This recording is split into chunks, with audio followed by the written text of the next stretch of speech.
We'll be joined in we'll be joined in a little bit by Dr. Tanya. She's in Amman, Jordan right now. She was in Gaza, goes back and forth, and is going to be speaking at the Vatican tomorrow. And so is joining us for about 20 minutes with another doctor who is a child psychologist who works in Gaza and just left today. So I told them to come on around 10 after. They're kind of pressed for time, so they'll be with us for about 20 minutes each. I just a couple notes about this column. Look, this is long. I've mentioned this a number of times. It's long troubled me that we have a discussion about the physical wounds of war. Not enough discussion about it. It's required in the newspapers whenever mentioning how many people died, according to the Gaza Health Ministry, which doesn't distinguish between civilians and military. Something they don't do when they report Israeli deaths. But there's this sort of effort to dismiss it or downplay. There was a New York Times story yesterday that said 7 children of doctor said to be killed. What the hell does said to be killed mean? Either you're killed or you're not killed. And they weren't just killed, they were bombed to death, is what they were. And it was a powerful story, but the effort to sort of minimize it or diminish it or kind of obfuscate about it was so disturbing. And that is the case when it comes to Gaza. But they do talk about some of that. They don't talk about the psychological wounds. And I wanted to get into that because it's something that has long troubled me. Uh, I spent a lot of time in the West Bank and Gaza and saw daily life and wondered what happens to these kids when there is no future, when there is no sense of possibility. I mean, every kid grows up with a kind of a gleam in his eye or her eye about, possibilities, and they have fun and they play. And by 8, 9, 10, you see the lights go out, and life becomes constrained by the absence of possibility. And I've been thinking about that kid who not only sees no future, but now sees no past. The entire reality that they lived with is gone. And what we know in studying when I was taking anthropology, dealing with religious movements or movements that occur under people under stress, is that we all take in data and our brain organizes them in order to make sense out of the world we're in. When a calamity hits, uh, it's sort of like that drawer in your kitchen where everything is, you throw everything in there, and it all gets. Every once in a while, you decide I'm going to organize this, and you put it all in place, and then it all gets disorganized again. That's what happens in the brain, is that everything gets sort of thrown into chaos. What happens in religious cults or in extremist ideologies is that when a large segment of the population are experiencing that kind of sort of disorganization in the mind, or everything is in chaos and nothing makes sense, somebody comes along and says, this is how it is, this is makes sense, and people go, that's right, yeah, and that's what Donald Trump is. He makes sense for people who've stopped feeling that anything made sense for them. um, and I don't know what happens to Gaza's kids. I don't know, what will make sense to them when everything that has been familiar is gone.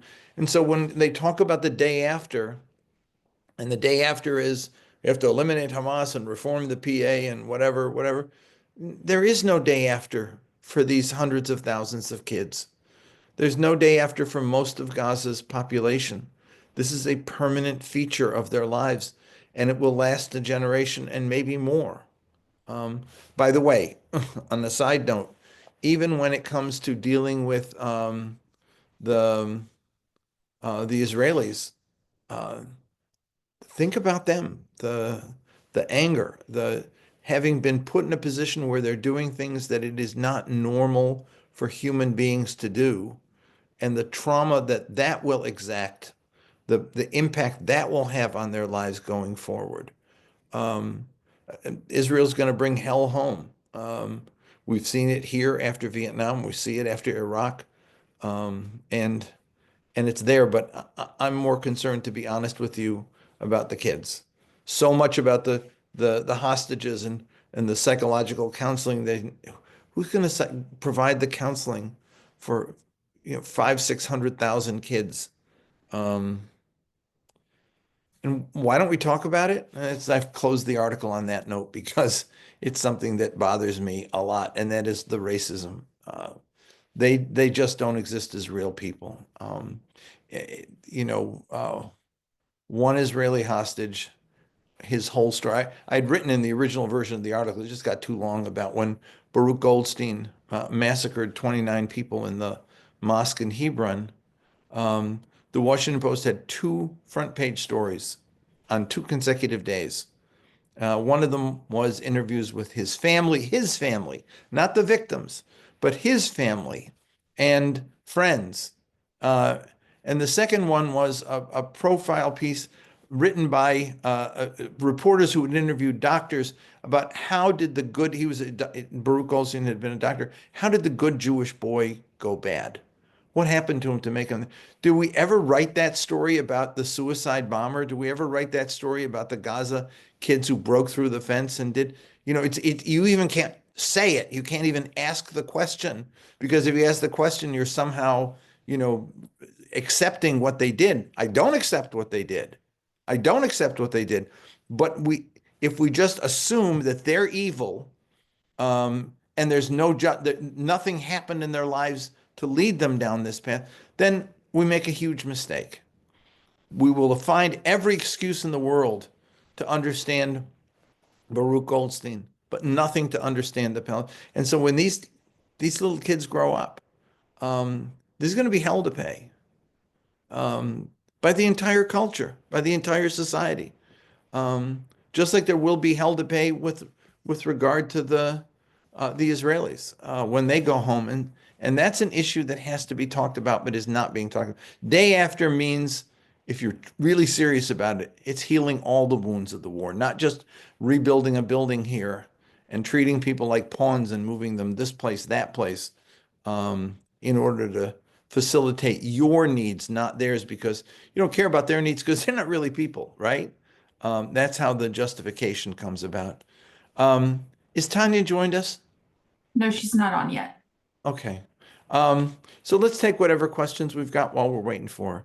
Okay. I'll start with this one from John. Jim, wouldn't you say the mainstream media is tilting more toward Palestinian Arabs rather than the Israelis? Do I say that? Wouldn't you No. say that? Yeah. No. I think that there is a distinct um, negative Netanyahu bent. I think there is. Um, but I don't think that there is a full enough recognition of the humanity of Palestinians yet. I still think that the questions asked, the focus of stories, there have been stories about Palestinians in Gaza that have been quite powerful, but way too much focus still on the Israeli side. And with all due respect to hostages and the pain that their families and everything, I mean, yeah, there are still dozens of hostages, but there are tens of thousands of Palestinians dead, another 10,000 or more under rubble, um, people dying of starvation, people being deformed by malnutrition. Um, and there's not a discussion of that. So, that meets the challenge of the moment, no. A mention, but not an in-depth look. If there were, if there were that degree of balance, we would see much greater coverage than we get it. There was a story in the paper 2 days ago. Russia bombed a site in Ukraine, killed 12 people, and big front page headline, biggest attack of the war yet. 12 people. God, that's piddly stuff, right? Compared to the day before, there were 100 people killed in Gaza. Oh, and by the way, there were 7 people said to be killed in that family. That was the headline, said to be killed. So no, I just don't think that there's a sense there yet. And that goes way back. This isn't new. The dehumanizing of Palestinians, the objectification of Palestinians, seeing them reduced to pawns on a chessboard that get moved about for the purposes of making Israel secure. Um, Even liberal groups here in the States, um, uh, how do we solve the Palestine problem so Israelis can live in peace? A group like J Street used to say Israel had to have a Palestinian state to resolve the demographic problem. What the heck? Demographic problem? It's like saying in Alabama we have a demographic problem. There are too many blacks down there, too many Latinos in New Mexico. It's a demographic problem. There are people who think that way in this country, but we know it's unacceptable. We don't see it. Liberals in the U.S.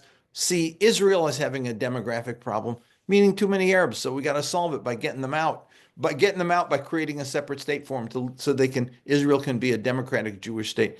That is the same racism that leads us in this case with regard to Palestinians and Gaza and what's happening there. I think Tanya has joined us, so I'm going to, Let's see. yeah, I think I'm going to have her unmute, and then we'd love her to join in. There we go. Tanya? Hey Jim, how are you? Oh, hi. Oh, great to see you. I'm too. fine. We talked a little about the article, and I told them that you were getting ready to fly out to do some important speaking. But when we spoke before, you told me some stories. I was just talking about the little kids with their entire world shattered, the structure of their lives, not just the future, um, with no clarity, but now their past isn't even clear. And you were telling me a story about a little girl. Do you want to just tell me a little about what you've seen with regard to this disruption of childhood and this shattered sense of everything that was familiar and common and what that means? Mm. Yeah, sure. I mean everything for me as a pediatrician, everything for me in Gaza felt unprecedented. I felt like I was constantly shocked in a way that I hadn't been in previous conflict zones and previous work in East Africa, West Africa, the Middle East. I mean, I can give you a few examples, but maybe Jim, if it was a little girl, I think the story I was telling you was I Hmm. rode I rode from the south of Gaza north to Gaza City with my colleague and her son. It was actually a boy, and he was looking out the window, commenting on the route. And it was his first time driving back north where he used to live before, since the war had started. And he basically uh, it was like a continuous narration of what he was seeing. And he'd be like, Mom, where are we now? Because it's completely unrecognizable. And she's like, this is so and so road. Remember, Grandpa lived down that road over there. And he would look there and he'd be like, I don't see Grandpa's house. And she'd say, yeah, the Israeli military destroyed Grandpa's house. And then he'd ask the next question, the next question. And then he would say, our house is destroyed too, right? And she'd say, yes, we talked about it, remember? And he'd say, do you think my bed is still there? And she would say, no, your bed is not still there. And it was very innocent, question after question after question. And then what about my friend so-and-so's house? Is his house there anymore? And she said, no, that neighborhood was destroyed. And then what about, and you could tell, I mean, this is a kid who's fortunate in the sense that his mother works for a non-governmental organization. So they actually have shelter at the moment. I wouldn't say any place is safe, but they have a roof over their head that they're sharing with multiple other families. But they have a roof over their head. And she has a salary. So he's actually at the time was getting food and everything else. But still, you realize that all of his memories are gone. And I've spoken to Palestinian adults who've talked about fleeing with memories. So taking a hard drive or their computer, just because that's where they know they've saved pictures and diplomas and other things, and going through these like so-called humanitarian corridors is what the Israeli military were calling them, but they're these evacuation routes. When the population is forcibly displaced on foot, they pass through these checkpoints. And they've described them taking their backpack away from them, opening it, taking out the computer or the hard drive, destroying it, so stomping on it until it breaks into several pieces, and then telling them to continue on in their way. And so many people have said, you know, I don't have my wedding pictures anymore, they're gone. I don't have my diplomas, they're gone. You know, I think it's just been shattering in terms of you know, people's past and their memories and the things that sort of make them feel like themselves in their, you know, nest of a community. But then also their futures. 100% of universities in Gaza have been destroyed. Both medical schools, the only medical schools in Gaza that I used to teach at, have been destroyed. 90% of schools in Gaza have been destroyed. And my sister-in-law actually works on getting scholarships and helping students apply to high schools and universities outside of Gaza, so students in Gaza to apply outside. It's a charity called Gaza Student Support Network, and I promise I'm not joining to put a plug in for it, but it's a great charity if you're looking for somewhere to donate. But she's gotten so many students in Gaza into really excellent Ivy universities, including Ivy League universities. She's gotten them on full scholarship to different places around the world, whether it's boarding schools or universities, medical schools, and they can't go. They're still stuck in Gaza, and they've processed most of their visas. They have the spot. They're exceptional minds who've been working incredibly hard under very difficult circumstances, you know, writing their college essays on the one cell phone that the family has out of a tent because they don't have a computer or a phone. And they're getting in, and they can't leave to pursue these opportunities, and several of them have been killed waiting. So you can imagine how hard they work to get these opportunities to pursue an education, and then have the door slammed into their face a gazillion times, and for no reason. You know, there's no reason why they shouldn't be able to pursue an education, why they shouldn't be able to seek safety. So yeah, I think, and I guess right now I'm sharing with you my experience interacting with normal people. At the end of the day, I'm a pediatric intensive care doctor. And so the kids that I'm surrounded to in my line of work, when I'm actually at work, experience an acutely horrific reality, not only of the trauma, physical trauma that's inflicted on themselves, but also inflicted on their families and inflicted on people in their vicinity. You know, any child who comes into the emergency department during a mass casualty, no matter what is happening to their own body, is also bearing witness to people coming in, you know, with traumatic amputations, with brain matter visible, with horrific hemorrhage. With all the screaming that comes with that, of families, you know, wailing for help, wailing because they've just been told that their family member is dead. And I don't mean to you know, share these really difficult stories with you to upset you, but it's if the story's upsetting, imagine what the reality for that child witnessing all of this in an emergency department must be like. And I'm not with them the hour before they made it, or the 30 minutes before they made it to the emergency department, when they also saw, you know, the person next to them dead, potentially dismembered or charred or burned, or they were pulled out of the rubble after having been trapped for how long. You know, one of my colleagues, I remember very early on, about 5 days texted me to say that kids, the first question we ask kids when they arrive or ask the people the rescuers that bring the child into the emergency department is, how long was this one trapped before you were able to just so that they understand the risk of something called crush syndrome. But still, I mean, even that question, like, how long was a child trapped under the rubble before you were able to retrieve them? You can imagine how traumatizing that is for a child. And I know they're traumatized because they don't they don't articulate the way I'm used to children articulating when they're injured or in pain. You know, they stare blankly. They often just shiver silently. You've probably seen videos of them shivering silently or just staring. That's not a normal reaction to physical pain. That's not a normal reaction. That is a child who's very, very traumatized.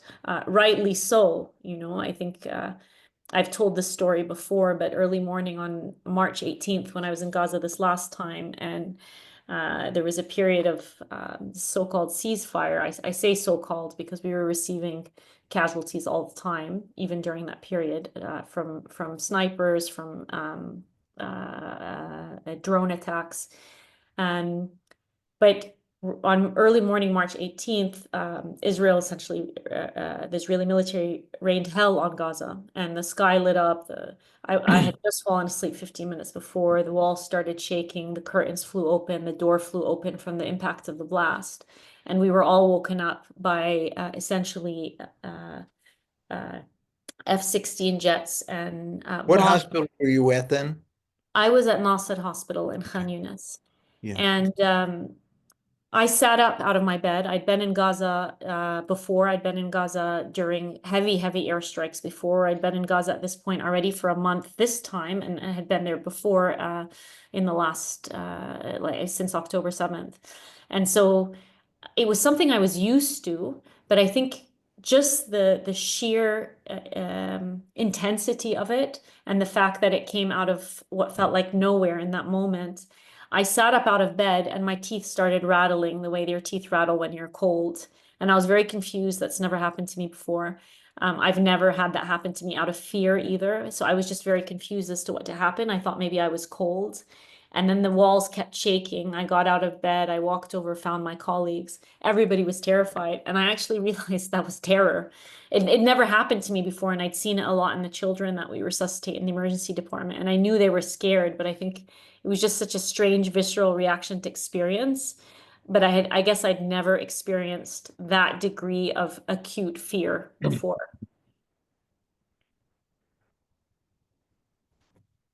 I'm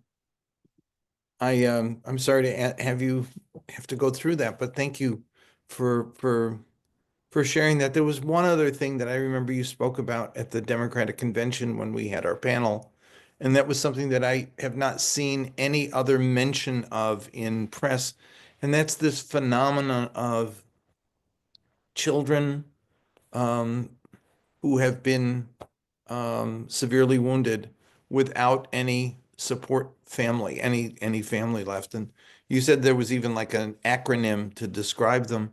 And that's another issue that I don't know if attention's being paid. So what do we do? I mean, that's a really good question. I mean, what do we do with these children? I mean, who's going to care for them and Yeah, what's the yeah, yeah. future?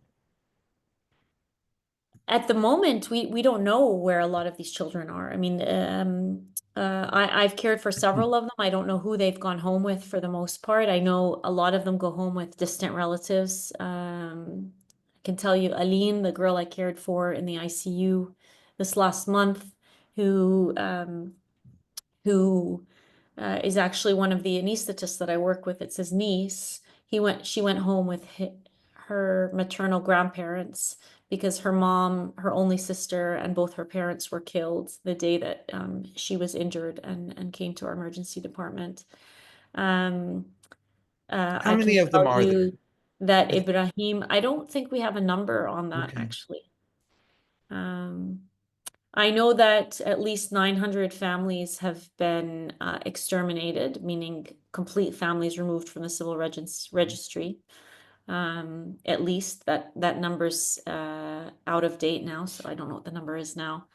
But in terms of children who are the only survivors of their family, I don't know. But just the frequency in which I personally encountered them when I'm an intensive care doctor, which means, I work with very few patients, but very intensely, tells you something about the prevalence of it as a problem. Mm-hmm. And I can tell you, for example, when I left Gaza, the day that I left Gaza, or the 2-3 days before I left Gaza, Bed 1 was a 1-year-old whose mother was killed. Uh, Bed 2 was a child with a medical illness, so not trauma. Bed 3 was a little girl who 3 of her sisters were killed in the same attack that injured her. She had shrapnel going in and out one side of her brain, multiple injuries to her bowel, to her liver, to her spleen. They had to remove her spleen and to her diaphragm. And both her parents were injured, so we actually didn't see them for about 5 days because they were in the adult hospital or building and weren't able to come see her because they were also injured, and all 3 of her sisters were killed. And bed 4 was so she was 5 or 6. Bed 4 was 6, and he all of his siblings were killed, except one 14-year-old sister who had that look that I told you about. So speechless, doesn't smile, doesn't really interact. And the only time I saw her show any emotion is she always came in and her eyes were just water as she stood next to him because he was unconscious and attached to a ventilator. And I never showed her his feet, but I think he'll lose both his legs. I thought it would be too traumatic for her, but her eyes would water. But the only time I actually saw her interact, I guess more positively, was the day we extubated him and she called his name. And she just, the joy in her face, like she had the biggest smile. But she was 14 and he was 6. He was her baby brother. But all of her siblings were killed. So all of his siblings were killed other than her. So that's like just giving you an example of bed by bed. They may not be the only survivors of their family, but the majority of their family's been killed. And for Aline, she was the only survivor of her family. And I mean, she's 7 months old. She like clinging onto my clothes. She had soot, like her eyelashes were singed. Her hair was singed from the fire. And she was this like chunky, well-fed baby, which is almost, to me, was almost worse in the moment because in my head, I'm thinking, this family has gone to such extreme means, I'm sure, to birth a baby and care for it to the degree of this baby's health under conditions of frankly genocide. And I say that not as a controversial term. I think any expert in genocide, Holocaust historians and experts will call it genocide. International law experts will say it meets criteria for genocide. We're just waiting on the court case to proceed. Amnesty International has called it genocide. Doctors Without Borders, based on their investigations, Human Rights Watch has, Doctors Without Borders has. It's not controversial. The only people that it's controversial to are anybody who's like implicit in its perpetration, which is my experience so far.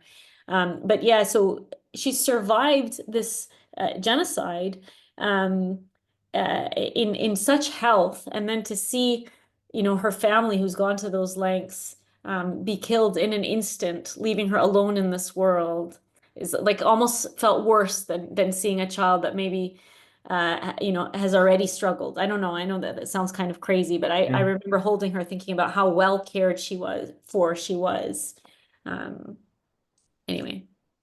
Listen, I know you got to go, and I thank you for the time you've given us so far. I don't know you well, but I know you well enough. The couple times we've dealt with each other, you don't like to be told how incredibly remarkable you are, and you really are. You and the others who've worked with you that I got to know or meet rather in Chicago.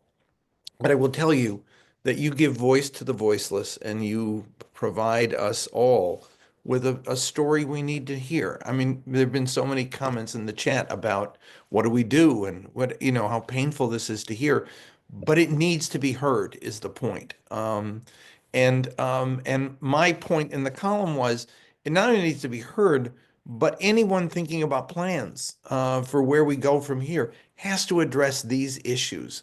This is not about mortar and brick. It's not about governance only. It's about who's going to care for the children, who's going to care for the generation that has been most wounded by this.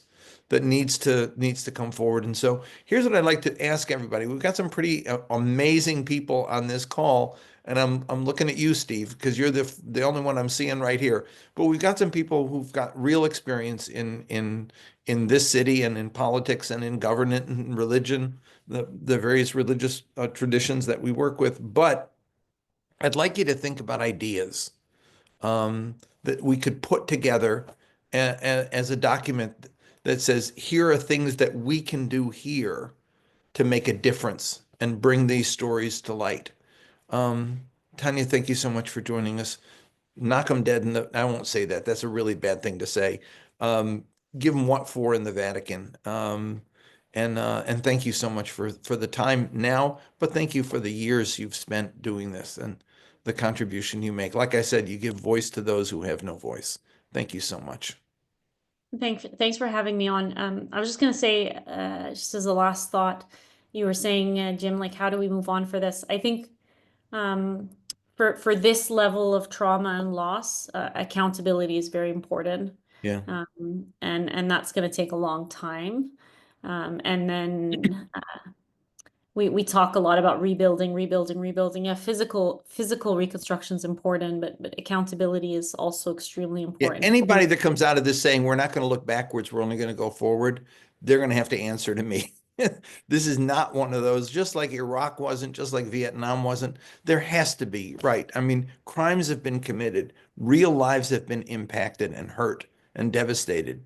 And if kids are going to live with this pain, the people who caused the pain have to live with it too. But thank you so much. You're Thanks wonderful. for having me. Thanks, Thank everybody. you all for joining, and I'll see you all next week. Thank you. And please write ideas down and send them to me. And Ellie, send the chat so that we can comment and deal with it. But I really want to think about a way forward and ideas that come from all of you that might be helpful in shaping that. And I'll share it, whatever I get this week, I'll share it with you all next week in terms of things that we've thought about that we might be able to do, or institutions we might impact, or places that we could go to make a difference with this. Thank you. And God, she's wonderful. Thank you.